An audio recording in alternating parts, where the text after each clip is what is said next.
Hi, in this video we're going to continue this series on loaders. So I'm going to create a loader that's similar to this loader 4.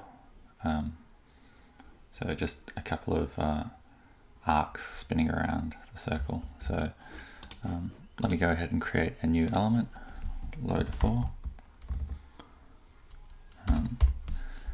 And we'll do the same as last time, so we'll set these to 300. By the way, there's nothing important about the 300, it's just a number that I picked, doesn't really matter.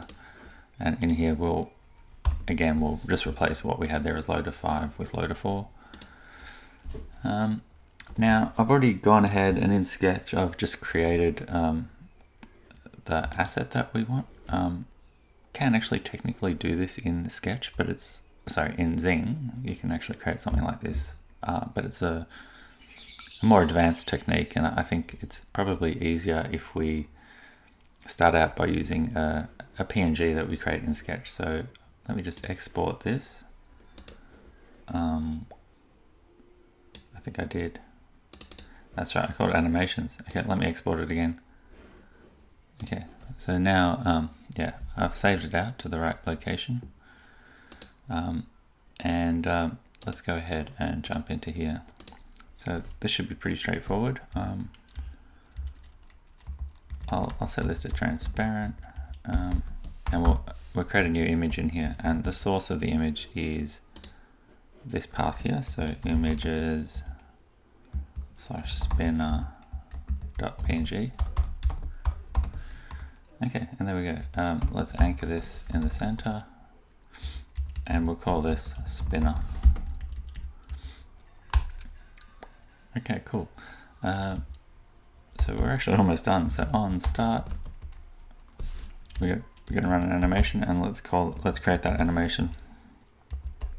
Sequential. We'll call it as spin. On start, we'll start that spin animation. And here we want to create and do an animation tween. So we want to target the spinner dot rotation, and we want it to go to 360 degrees. Okay, now we want to loop it. So let's add some looping loops -1. And again, like the other videos that I've already shown you, you need to reset that property back to the start value. So spinner, on animate spinner dot rotation equals 0. You can see that's happening. It's too fast, so let's slow it down. Duration 1 second. Maybe it's still a bit too quick. How about 2 seconds? There we go.